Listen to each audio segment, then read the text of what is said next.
Buenas noches de nuevo, mis queridos hermanos en Cristo Jesús. Una bendición estar en esta lección de esta noche y sobre todo para que sigamos creciendo en esta armonía que la misma palabra nos ha dado. Vamos a empezar con oración en el nombre del Padre, del Hijo, del Espíritu Santo. Amén. Señor de los cielos, queremos dar gracias infinitas por bendecirnos en esta noche con tu palabra. Reconocemos que somos pecadores, que nuestros malos pensamientos, nuestras malas palabras, nuestras malas acciones nos han afectado y sobre todo ha afectado nuestra relación contigo. Nos ha afectado nuestra relación con el prójimo y por eso merecemos la muerte eterna. Pero gracias mil por darnos a Cristo Jesús como nuestro Señor y Salvador. Y gracias mil por darnos de tu amor y misericordia. Y permite que cada día podamos seguir creciendo en la fe y fortalecidos en la gracia. Oramos por Camilo, por su familia, por la pérdida de su familiar. Tú sabes mejor los tiempos de todo y sabes cuál es tu santa y perfecta voluntad. Fortalécelos, anímalos y dales el consuelo que necesitan en este momento. Esto lo pedimos en el nombre de Cristo Jesús. Amén. Amén. Muy bien, mis hermanos, entonces hoy vamos a terminar la Cristología y vamos a hablar de este oficio de Cristo. Recordemos bien todo lo que hemos hablado en la Cristología, como de las dos naturalezas de Cristo, su naturaleza humana, su naturaleza divina, cómo se comunican. Eso es muy importante que usen ese término, cómo se comunican estas dos naturalezas. Ahora, aquí no estamos hablando de cómo se comunican las dos naturalezas, sino que estamos hablando del oficio de Cristo en sus dos naturalezas. Entonces, en su naturaleza humana, en su naturaleza divina y cómo Él es profeta, sacerdote y rey. Por eso es muy importante cuando estamos explicando la doctrina usar los términos indicados y por eso es que estamos estudiando. Ese curso es un poco largo, puesto que, bueno, ya saben el libro que estamos estudiando, pero hay que dedicar buen tiempo a la doctrina y lo que siempre les he aconsejado. Hay dos maneras de crecer, eh, el catecismo y este libro de tal manera amó Dios al mundo, ¿sí?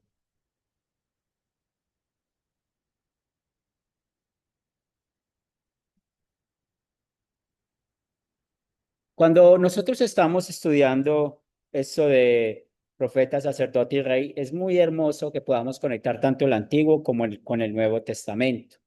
Y es así como nosotros encontramos un significado grande con la palabra Mesías, que recuerden que es en el hebreo, Cristo, que es en el griego, y ambas palabras significan ungido. Bueno, saludamos a Sandra y a Félix que acabaron de ingresar. Bienvenidos. Sí, gracias, pastor. Aquí estamos ya en clase. Bendiciones para todos, pastor. Muy bien. Y estos términos son muy importantes porque todo tiene que ver con lo que Cristo hizo por nuestra salvación. Y cuando estamos hablando de los oficios de Cristo, otra vez, ustedes necesitan tener una palabra clave. ¿Cuál es la palabra clave? Es ungido. Y nosotros cuando estamos leyendo en el Antiguo Testamento que se menciona al Mesías, en el Nuevo Testamento al Cristo, pues inmediatamente eso lo vamos a conectar con su oficio. Y por esto es muy importante que podamos ver el, cómo los profetas eran ungidos por Dios, eran separados por Dios para tener un trabajo. Los sacerdotes igualmente eran ungidos por Dios, separados por Dios para hacer un trabajo y es lo que vamos a ver. Y los reyes igualmente. Entonces, cuando nosotros estudiamos el Antiguo Testamento y vamos conectando bien muchos personajes, muchas cosas que hizo Dios en el Nuevo Testamento, pues vamos a poder ver a Cristo Jesús. Y si vemos a Cristo Jesús en todo su oficio, pues vamos a encontrar bendiciones grandes para hablar del Evangelio, para hablar de nuestra salvación. Entonces, eso lo podemos llamar como la doctrina del Evangelio. Eso lo podemos llamar como esta doctrina que nos habla de la salvación, porque esos tres oficios tienen que ver con nuestra salvación. Ahora, ¿por qué Dios apartaba a las personas? ¿Cierto? Ungía a las personas. Los apartaba para una tarea especial. Entonces, vamos a ver en esta noche cuál era la tarea especial del profeta, cuál era la tarea especial del sacerdote, cuál era la tarea especial del rey. Y ellos eran una imagen de Cristo, de lo que Cristo hizo en el Nuevo Testamento. Y cuando estamos hablando de Jesús como rey, pues él todavía está haciendo esto en el Nuevo Testamento. Y también, pues Dios, ¿qué hacía con estos profetas, sacerdotes y reyes? Les confería dones, los dones necesarios para llevar a cabo esa tarea. Nosotros podemos pensar en estos términos si los queremos aplicar, por ejemplo, a una persona o a nosotros. El profeta en sentido amplio, pues somos los que llevamos la palabra de Dios, es decir, todos nosotros, ustedes, mi persona, todos los que predicamos. Como sacerdotes, pues recuerden que también en el sentido amplio la Biblia dice que somos sacerdotes reales, pueblo adquirido por Dios, un reino de sacerdotes. ¿Para qué? Para anunciar la palabra de Dios. Y bueno, pues también vamos a gobernar con Cristo, como dicen. Entonces vamos no a ser reyes como Cristo, pero sí tenemos ese privilegio de poder tener la palabra de Dios en lo que tiene que ver con lo que Cristo dice. Entonces, aprendemos con esto lo que nos enseña el oficio de ser profeta. Entonces, en el Antiguo Testamento es muy importante que nosotros podamos identificar que un profeta era llamado para escribir o proclamar la palabra de Dios. Vamos a buscar Éxodo 17:14. Éxodo 17:14. Voy a escribir aquí el pasaje.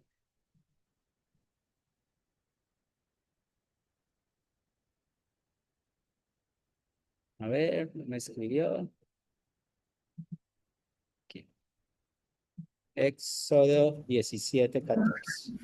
¿Quién lo quiere leer? Amén. Dale, mi hermano. Y Jehová dijo a Moisés, escribe esto para memoria en un libro y di a Josué que raeré del todo la memoria de Amalek de debajo del cielo. Muy bien. Entonces, ¿cuál es el mandato aquí? De escribir. Ese es el mandato, de escribir. Y eso lo hacían los profetas, pero vamos a ver algo que también hacían, cómo proclamaban esto. Y siguiendo este mandato con nuestro hermano Moisés, vamos a ir al capítulo 19 de Éxodo. Entonces, Éxodo capítulo 19. Y en esa oportunidad vamos a leer los versículos 7 y 8. ¿Puedo, pastor? Claro que sí, Sandra. Bueno, capítulo 19, versículo 7. La palabra del Señor dice así. Entonces vino Moisés y llamó a los ancianos del pueblo y expuso en presencia de ellos todas estas palabras que Jehová le había mandado. Y todo el pueblo respondió a una y dijeron, todo lo que Jehová ha dicho, haremos. Y Moisés refirió a Jehová las palabras del pueblo. Muy bien, Está entonces, muy bien, y hasta ahí está bien, Sandra. Entonces, gracias por la lectura. Entonces, ¿qué vemos acá? Como Dios mandó a Moisés para que escribiera, ¿cierto? Y luego para que proclamara ese mensaje que Dios le había dado. Ese era el trabajo del profeta, escribir y proclamar. Pero cuando nos encontramos con nuestro Señor y Salvador Jesucristo, lo identificaron mucho como un profeta.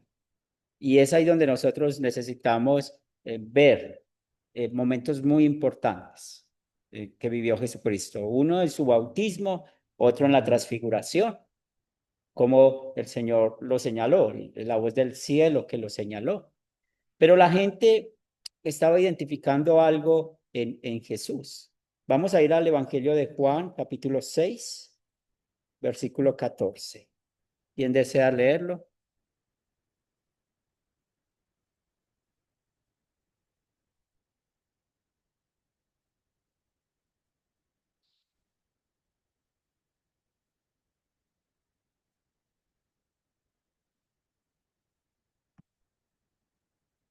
Yo lo encontré, profesor. Dale, Vivi. Aquellos hombres entonces vieron la señal que Jesús había hecho. Dijeron, este verdaderamente es el profeta que había de venir al mundo. Muy bien. Entonces, cómo identificaron a Jesús? Y esto fue en el milagro de los 5,000, ¿cierto? Lo identificaron como profeta. Y eso es muy importante, porque de nuevo, cuando usted y yo estemos estudiando el Antiguo Testamento y estamos leyendo los profetas, recuerden, y es una pregunta para ustedes, ¿cuántos profetas de los que tenemos inspirados? Porque sabemos que no todos los profetas escribieron, ¿cierto? Pero pensemos en los que escribieron libros, ¿cuántos profetas fueron? ¿Y cuántos son profetas mayores y cuántos son profetas menores?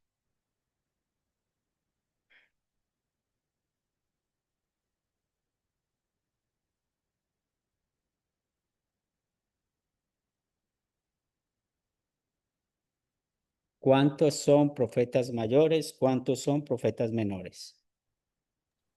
Los profetas mayores son Isaías, Jeremías, Daniel, Moisés, no me acuerdo otro más. Sí, de Los los profetas menores, mayores, Amós, sí. De todos de los mayores, saca solamente a Moisés, entonces está ajá, Isaías, Jeremías, Isaías, Jeremías, Daniel, Isaías y Daniel. Son 4 profetas mayores. Y el 4 profetas resto, que son los profetas menores, son 12. menores. ¿Cierto? Que son Ajá, Amós, Abacús, Sofonías, Joel, Isaías, Malaquías, ¿sí? Malaquías. Son los profetas Ujú. menores. Entonces, ¿por qué les hago esta pregunta? Necesitamos recordar que en total son 12 profetas menores y 4 profetas mayores. Esos 16 profetas que escribieron, pues podemos pensar en ellos como la imagen de Cristo. Pero ustedes saben que también hay otros profetas, como Eliseo, como Elías y otros que la Biblia menciona, que no escribieron un libro, pero cada vez que ustedes lean el Antiguo Testamento y hable un profeta, pero estamos hablando del profeta verdadero, porque recuerden que también habían profetas falsos y, por ejemplo, Jeremías lo señala. Entonces, esos profetas falsos no eran una imagen de Cristo, son una imagen de los falsos maestros, de los lobos, es una imagen de Satanás con la falsa doctrina. Pero los profetas que fueron fieles a la palabra de Dios, pues eran una imagen de Cristo. Entonces tenían este trabajo, escribir y proclamar. Ya saben que si tienen alguna duda en algún momento, pues pueden levantar la mano. También los profetas proclamaban, y aquí vemos la palabra profeta en sentido estrecho, proclamaban la palabra de Dios respecto a lo que iba a ocurrir en el futuro. Y volvemos a usar de referencia a nuestro hermano Moisés. Deuteronomio capítulo 18, versículo 15, que nos dice.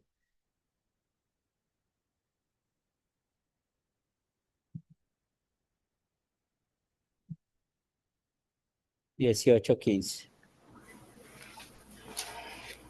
¿Puedo, pastor? Claro que sí.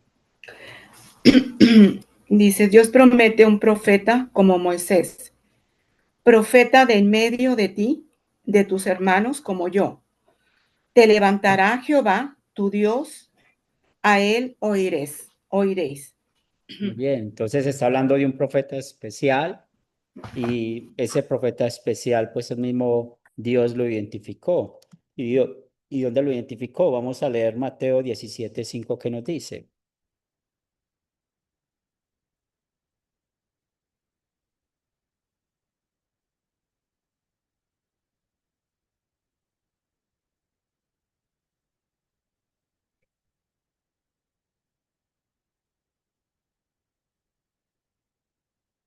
Acá lo encontré.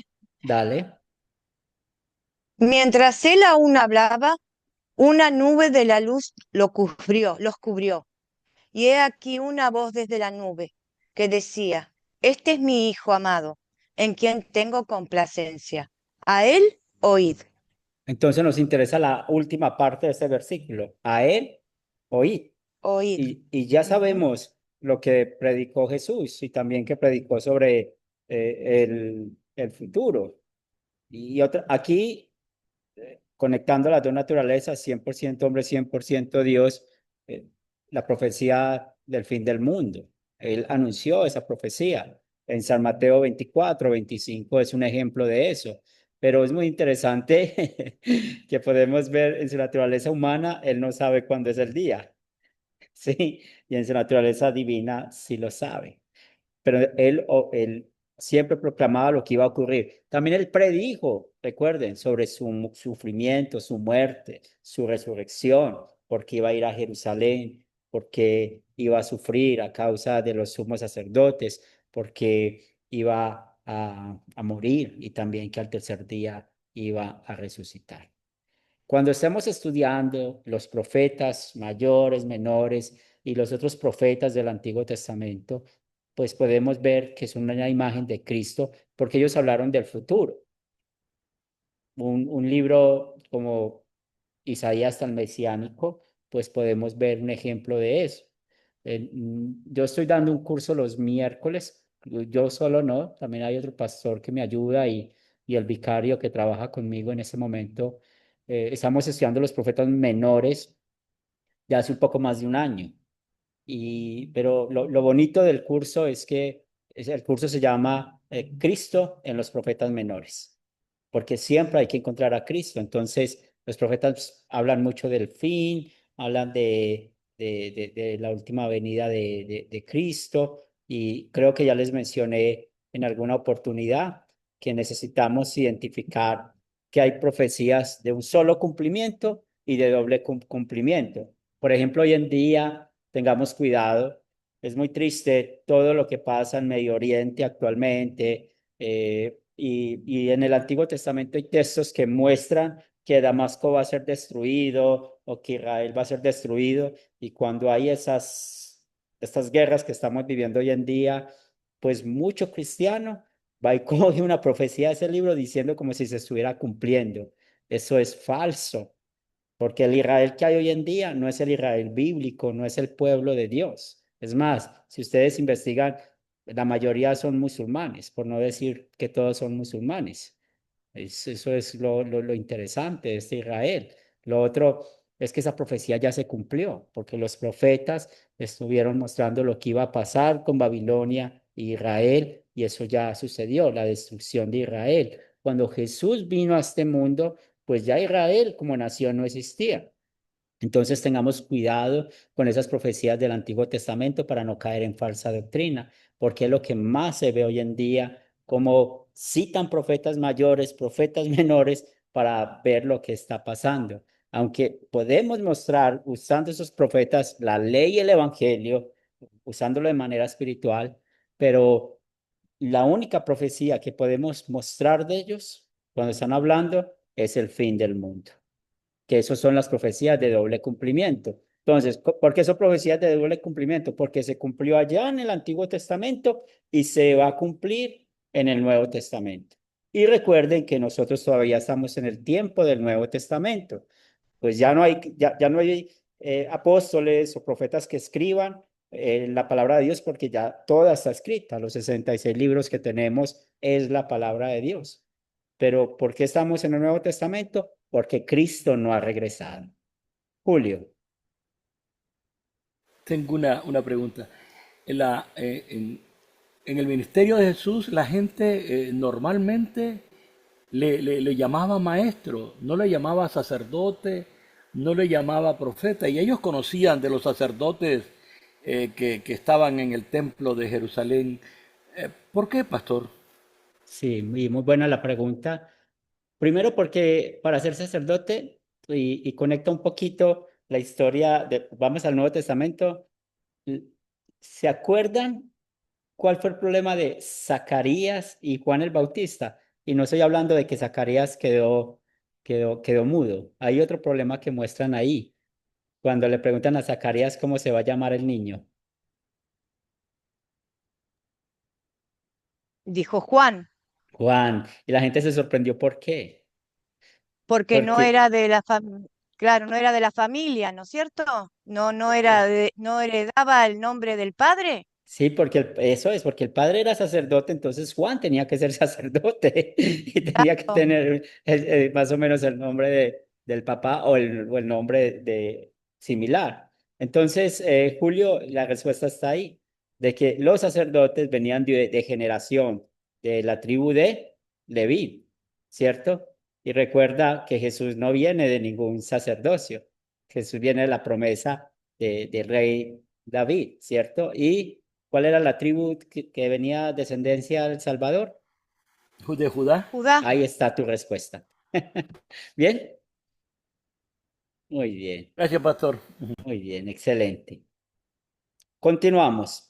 También los profetas del Antiguo Testamento, pues también fue una imagen del profeta que iba a venir en el futuro. Y hay un texto ese texto es bueno que ustedes lo aprendan a manejar, porque es un texto que es muy amplio para explicar esto. Es Hebreos 1, versículo 1 y 2. ¿Quién desea leerlo?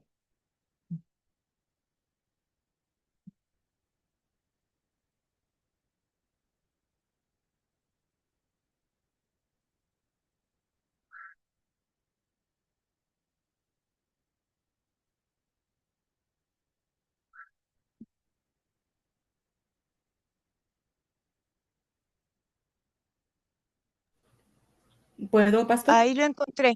Ah, bueno, Ah, háblalo. Acá, Sandra, sí. Sí, sí, ah, vos. gracias, gracias, hermana. Hebreos 1 al 3. Sí, Hebreos Dice, 1, 1 y 2. Discúlpame, ah, Hebreos capítulo 1, Hebreos- versículos 1 y 2. muy bien. Dios ha hablado por su Hijo.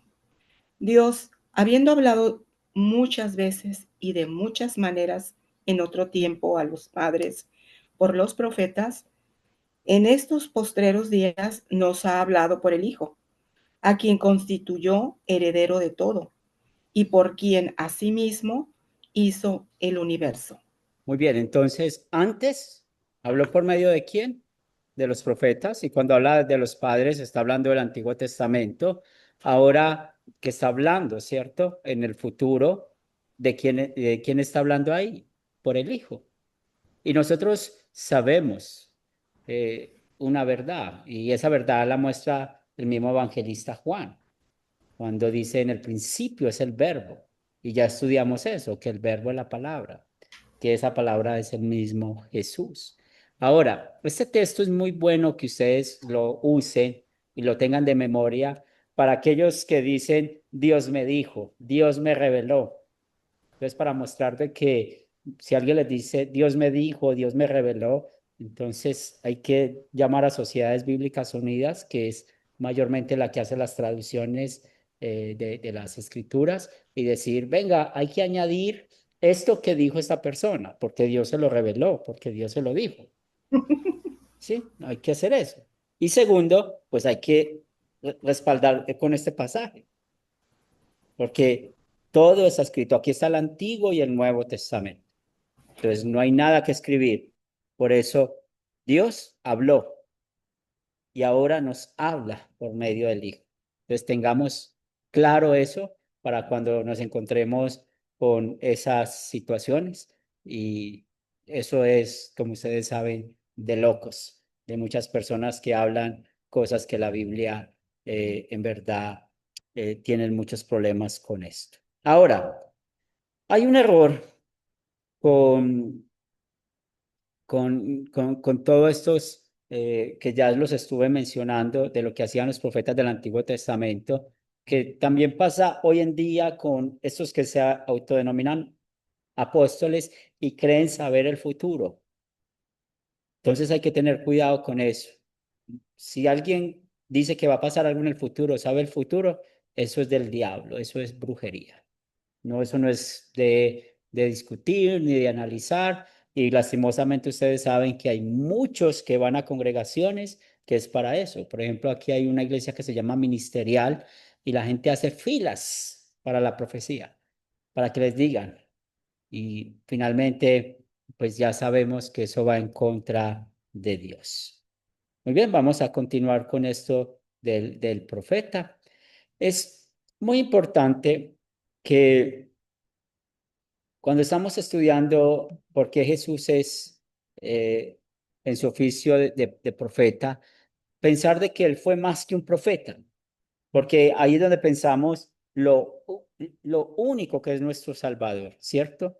Porque en Jesús hubo el cumplimiento de todas las prefiguraciones del pasado.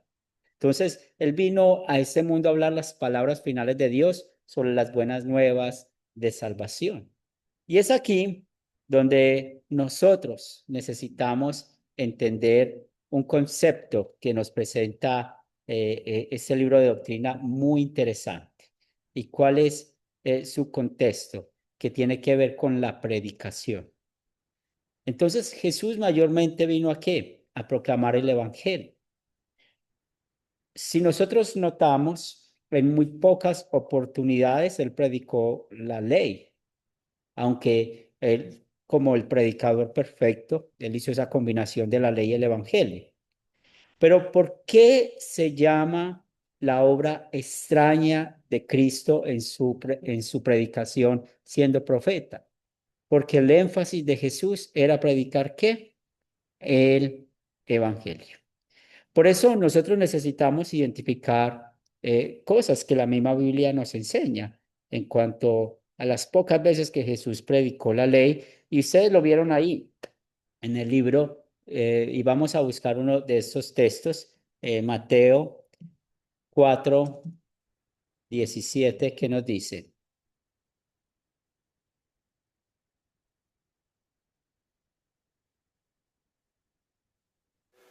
Amén, pastor. Dale. Desde entonces comenzó Jesús a predicar y a decir, arrepentíos, porque el reino de los cielos se ha acercado. Muy bien, entonces, ¿quién puede identificar la doctrina de la ley en ese versículo? ¿Quién de ustedes lo puede identificar? ¿Dónde está la ley? ¿En cuáles palabras o en cuál palabra?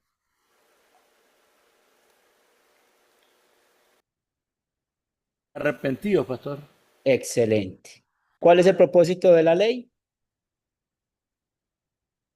El arrepentimiento. Y mostrar El pecado. el pecado, ¿cierto? Porque si hablamos de Claro. arrepentimiento es porque se ha mostrado un pecado. Lo que dice Pablo, yo no sabía que la codicia era pecado si la ley no lo hubiera dicho. Entonces, muy bien. Y noten, si ustedes tienen el texto ahí abierto o tienen en su Biblia, mire, arrepentíos, hay una coma, porque el reino de los cielos se ha acercado. Entonces, es el evangelio, es el reino de los cielos. Y claro, aquí vemos el contexto, Jesús empezó su ministerio y precisamente él lo empezó predicando la ley y el evangelio. Y también sabemos por lo que dice Juan, que hay muchas cosas que hizo Jesús, dijo Jesús, que no se registraron en la Biblia.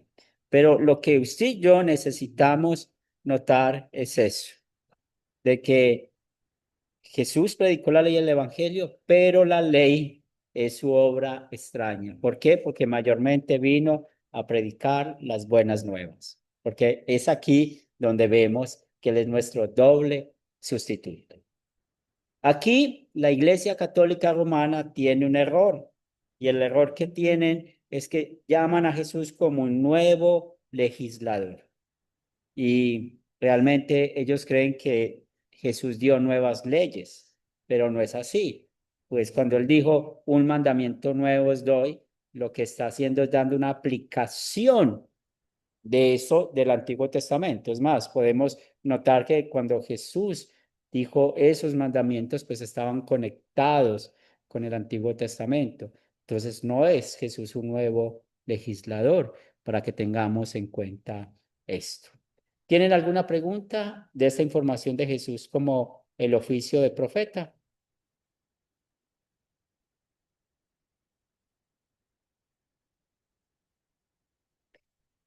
Continuamos como sacerdote y hacemos lo mismo, ¿cierto? Es muy interesante que nosotros sepamos esto que ya lo hemos estudiado.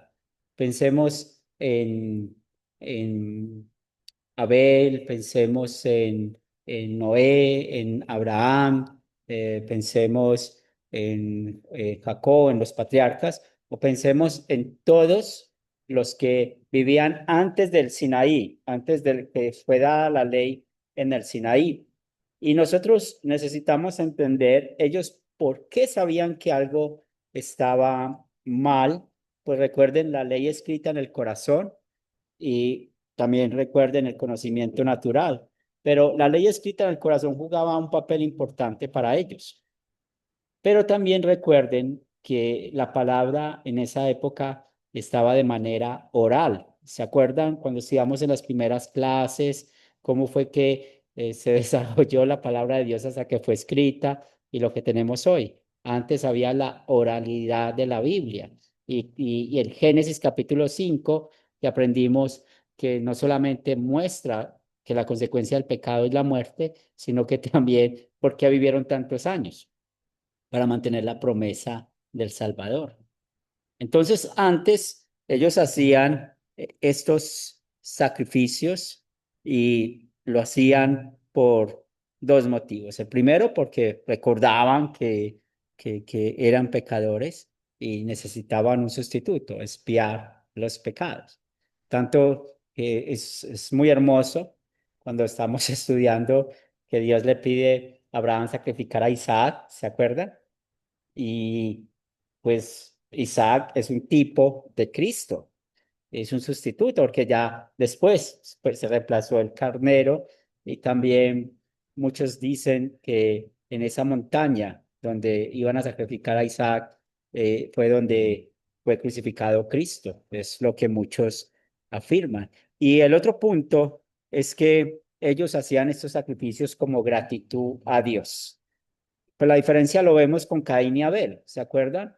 Que Abel dio todo lo que tenía y Caín no, dio lo que le sobraba. Entonces, el creyente hacía sacrificios por esos dos motivos, reconociendo que eran pecadores, que necesitaban un sustituto y también en gratitud. ¿Hasta qué momento? Hasta que llegó la ley de Moisés. Entonces, cuando llegó la ley de Moisés, ya los sacerdotes tenían un trabajo y nosotros podemos leer muy bien eh, desde Éxodo capítulo 20 hasta el final del libro. Podemos leer muy bien Levítico y podemos entender cómo los sacerdotes eran representantes del pueblo delante de Dios, porque en la ley ceremonial, pues Dios los había llamado para eso. Julio. Hay un, hay un sacerdote, y creo que es el único en la Biblia, que es sacerdote y rey, que es Melquisedec, a quien Abraham le dio los diezmos. Y hay un salmo de David que se refiere, es el Salmo 110, que dice, tú eres sacerdote para siempre según el orden de Melquisedec. ¿Cómo relacionamos esto, pastor, con Jesucristo? Sí, y es muy bonito porque primero no tenía un antecesor, Melquisedec, y está relacionado con la divinidad de Cristo, ¿cierto? En Hebreos podemos también ver eso un poco, porque Jesucristo no tiene principio ni fin. Entonces, Melquisedec, a no tener un antecesor o no saber de cuál era su familia, no saber de dónde venía, en eso es una imagen de Cristo. Y tampoco Melquisedec como que tuvo un sucesor, ¿cierto? Entonces no tuvo un antecesor ni tampoco un sucesor, y lo mismo es la imagen de Cristo, que él como sacerdote, como el mediador, él hizo un solo sacrificio y eso fue por todo. Félix. También Melquisedec no era de la línea, en ese tiempo no estaba Aarón, pero igual Jesucristo, como nuestro sumo sacerdote, él no provenía de la línea de Aarón. Muy bien, sí, excelente. Y sabemos que él viene de la descendencia de Judá, ¿cierto? Y eso es importante para esto. Muy bien. Y tenemos la siguiente información, cómo el pueblo llevaba las ofrendas por medio de un sacerdote. Entonces él tenía ese trabajo de ser, una vez más, lo que estamos viendo, el tema del mediador. Y por eso es muy importante que nosotros podamos entender cómo Cristo, como sacerdote, y es una buena práctica. Si van a leer el libro de Levítico, lean también el libro de Hebreos. El libro de Levítico y Hebreos se compaginan muy bien y se va a explicar muy bien cómo hay una diferencia entre los sumos sacerdotes y el sumo sacerdote que es Cristo Jesús. Entonces es muy bueno que nosotros identifiquemos esa diferencia porque el sumo sacerdote hacía muchos sacrificios, pero Jesucristo hizo ¿cuántos sacrificios? Uno. Y ese valió por todos. Vivi. Sí, en hebreo explica que, bueno, el sumo sacerdote como Jesucristo, que no era del linaje de Aarón, y él no hizo sacrificios primeros por él, por como los otros sacerdotes tenían que hacer primero sacrificios por ellos mismos y después hacer los sacrificios por el pueblo. Sin embargo, él no hizo ningún sacrificio por él, sino él fue el sacrificio. Lo explica muy bien Hebreos, muy lindo también. Y sobre Melquisedec, es la única lugar a donde se nombra. Y él dice, eso es lo que a mí me llamó la atención, que dice que cuando Abraham le llevó los diezmos, él le sirvió el pan y vino a Abraham. Entonces ahí también muestra, ¿no es cierto?, que era, dice, rey de Salem, rey de paz. Así que también ahí uno tiene como que era el mismo Jesucristo, ¿no? En ese tiempo como Melquisedec.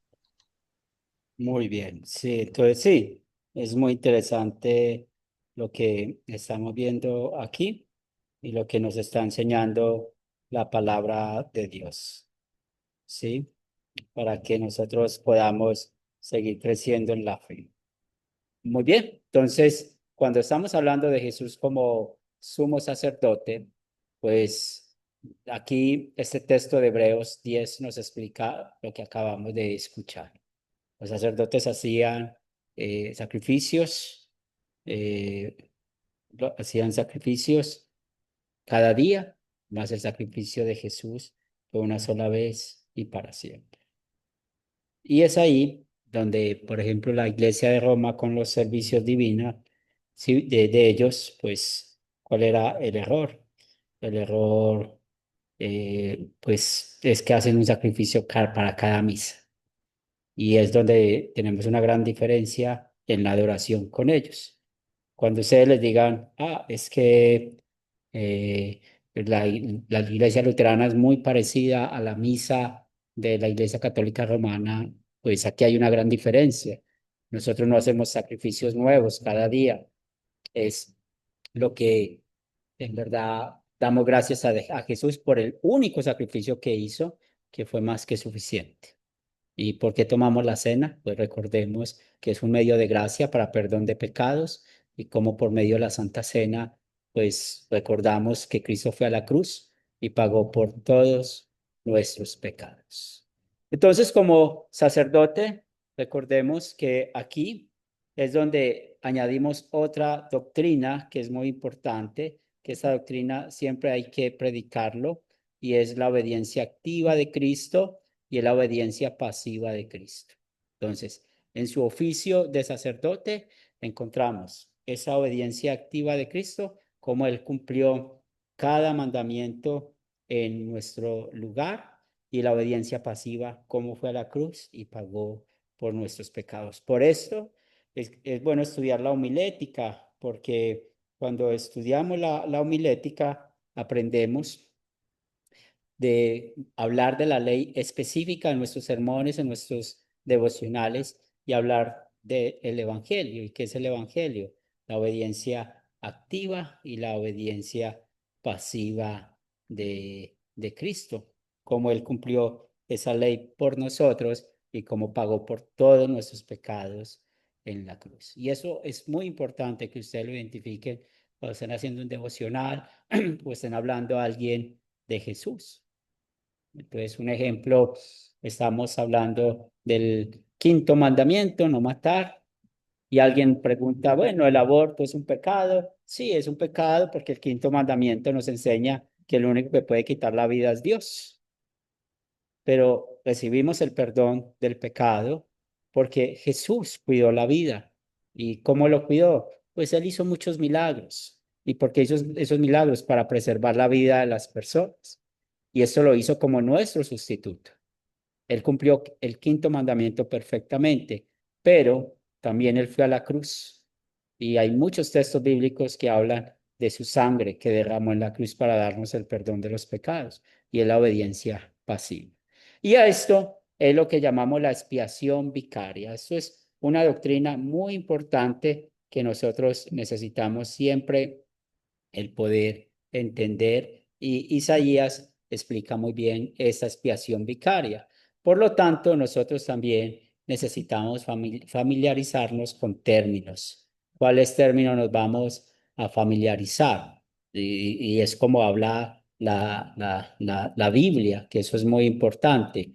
Entonces, es importante entender la palabra expiación, y recuerden que la expiación, Él recibió el castigo por nuestros pecados. También la Biblia habla de rescate, y la palabra rescate, Él ofreció a Dios el pago por el pecado, el reconciliar, como aquí ese punto de reconciliar es algo que se llama el gran eh, intercambio, ¿cierto? Y ese gran intercambio es muy bueno porque nosotros lo que encontramos ahí es cómo Él recibió todo el castigo y nosotros el perdón. Regálame un segundo, por favor.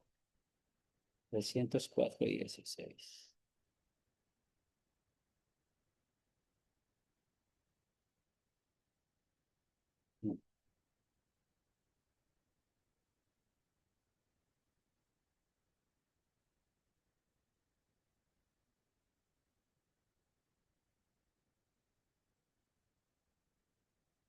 Muy bien. Y al aprender esos términos, vamos a notar que esos términos los encontramos mucho en el Nuevo Testamento. En el Antiguo, pues encontramos la palabra expiación, muy común, y también la palabra que vamos a ver, que es la palabra redimir, que es comprar de nuevo. Eso lo vemos mucho en el Antiguo Testamento. En el Nuevo Testamento también lo vemos. La justificación forense, esto aparte nos enseña de que pasamos de ser condenados a ser absueltos. ¿Y quién hizo eso? El sacrificio de Cristo. Y la justificación objetiva de que es completa.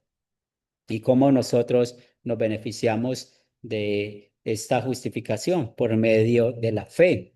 La justificación universal, pues recordemos que Él murió por el perdón de los pecados de todo el mundo, pero otra vez, ¿quién se beneficia? El que cree.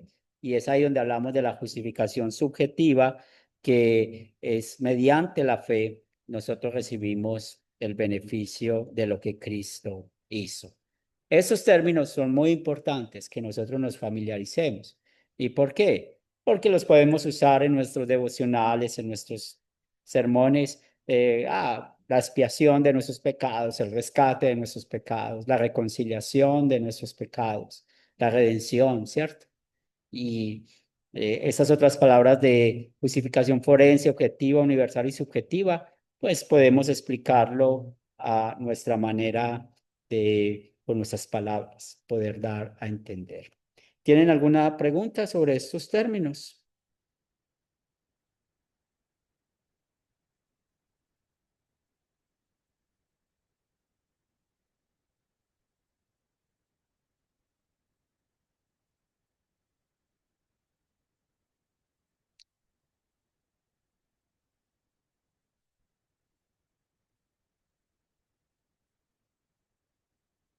Muy bien. Como sacerdote, Jesús todavía está trabajando, ¿cierto? Y Él sigue intercediendo por nosotros. Y es muy importante en la oración sumo sacerdotal de Jesús en Juan 17. Me gusta mucho ese capítulo. Si ustedes quieren saber todo lo que predicó Jesús el Jueves Santo, desde el capítulo 14 hasta el 17 está esa predicación, y en el capítulo 17 está la oración sumo sacerdotal. Ahí podemos ver cómo intercede por nosotros, y también estamos hablando del pecado actual. Recuerden que nosotros ya estamos al nivel de diferenciar el pecado original al pecado actual. Entonces Jesús sigue intercediendo por nosotros. Y nos falta hablar del último oficio de Cristo como rey. Entonces, en el Antiguo Testamento, el oficio de ser rey era como el pastor de su pueblo, que lo tenía que cuidar. Entonces, no solamente lo cuidaban las guerras, o los protegía de los enemigos, sino que también los protegía de las falsas doctrinas. Si estamos estudiando Primera y Segunda de Reyes y también Crónicas, Primera y Segunda de Crónicas, ¿qué vamos a encontrar? Como por culpa de los reyes es que había esas divisiones, esos problemas. Acuérdense por Roboam en Primera de Reyes capítulo 12 que hubo la división de Israel en las 12 tribus para un lado, las dos tribus para el otro, y cómo los que quedaron en las 12 tribus, Jeroboam, pues él cambió todo y puso una nueva adoración, nuevos sacerdotes, y cómo ellos fueron desapareciendo. Pero ellos son los del norte, y los del sur, que quedó solamente Judá y Benjamín, pues podemos ver que de ahí era la promesa del Mesías, y Dios mantuvo esto. Mas, sin embargo, ellos también tuvieron problemas porque los reyes no sabían ser bien los sacerdotes, pero era el oficio del pastor. Y es ahí donde nosotros entendemos que Jesús es nuestro rey, porque, bueno, cuando estamos leyendo los evangelios, nos damos cuenta de que a Jesús lo querían como un rey material. Querían que Él les diera de comer, puesto que Él lo hizo, o que los curara, tuvieran un sistema de salud, puesto que Él los curó, y también que los librara del imperio de Roma. Entonces, Jesús no es ese tipo de rey. Jesús es un rey que gobierna nuestros corazones.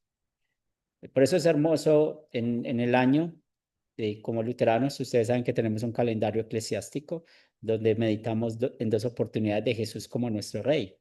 Uno, el Domingo de Ramos. Dos, al final del año eclesiástico, por allá en noviembre, que hay una meditación sobre Cristo, Rey. Y aprendemos de que el reino de Dios, como ustedes pueden ver, el reino de Dios y el reino de Cristo es idéntico, es lo mismo. Pero ¿dónde gobierna Cristo? En nuestros corazones.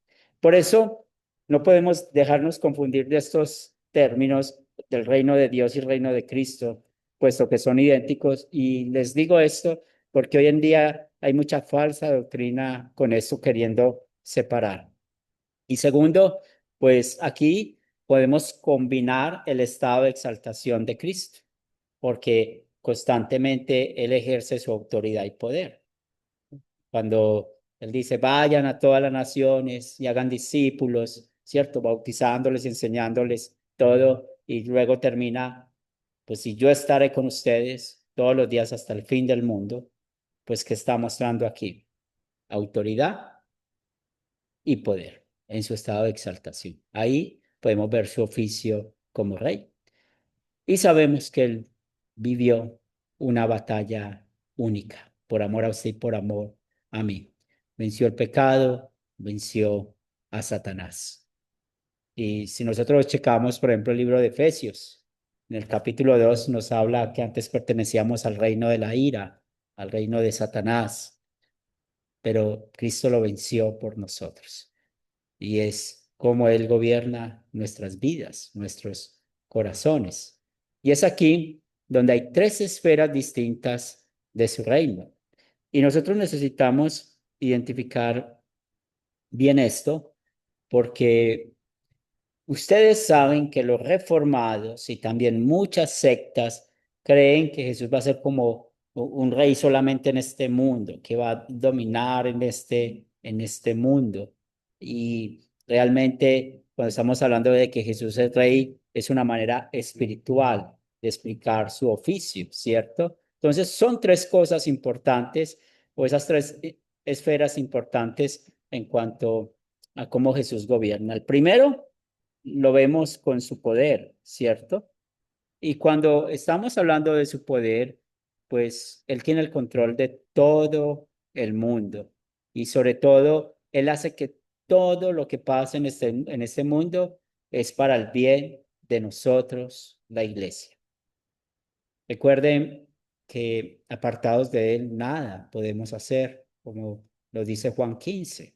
Él es la vid, nosotros los pámpanos, y conectados con Él y con la confesión que hizo Pedro, la misma confesión que hacemos nosotros, tú eres el Cristo, el Hijo del Dios viviente, también aprendemos algo muy importante que tiene que ver, que las puertas del infierno nunca van a tener poder sobre nosotros.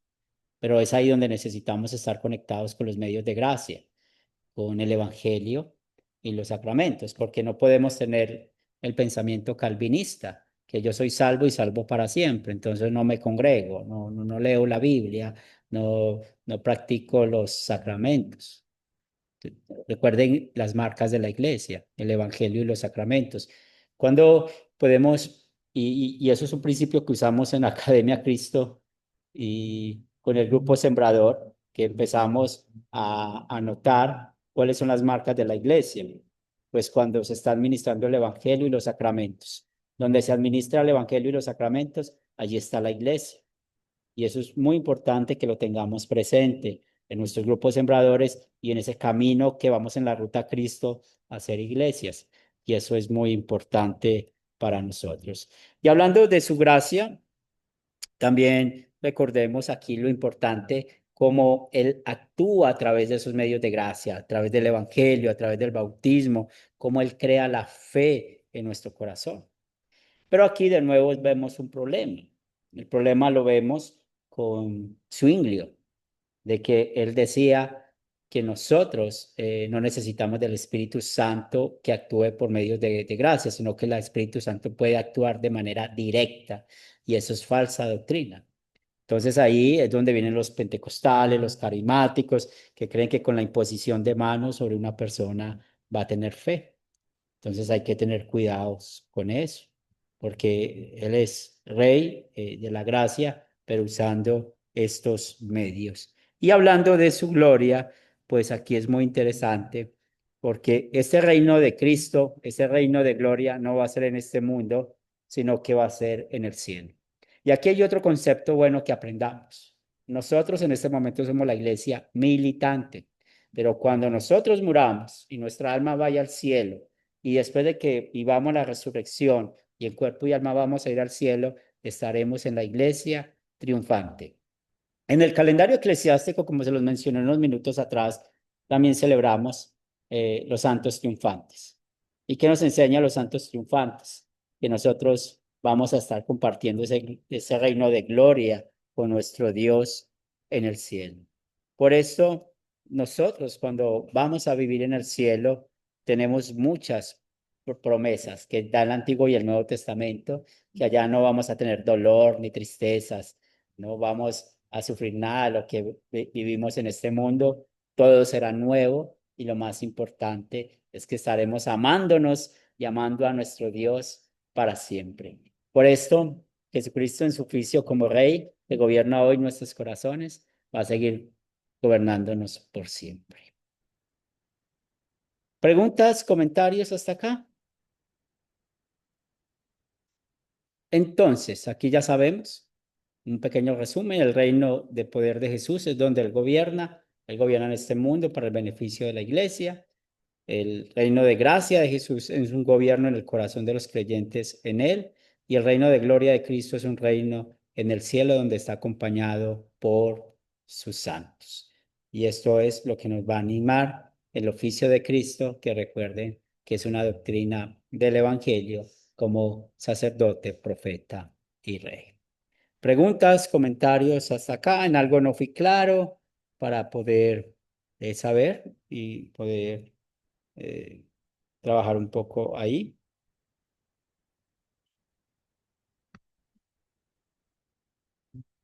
Muy bien.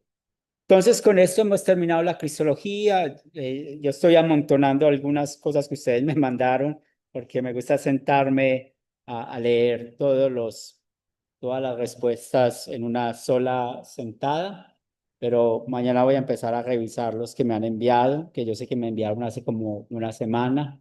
Y perdonen no responder porque a veces respondo y se me olvida poner el aviso de no leído y después me falta como checar las tareas.